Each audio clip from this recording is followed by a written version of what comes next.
These days, partnerships with Denham and Levi's highlight the rough fabric's prominence in footwear, and it's rather typical to find it in inline items year after year.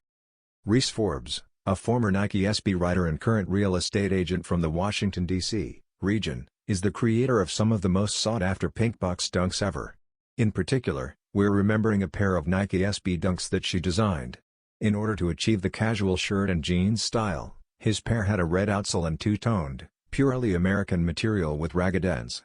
The impending dunk low only serves to bring back memories of the early days of the brand, when every pair, from extremely limited collaborations to the in-store general release, had a unique tale.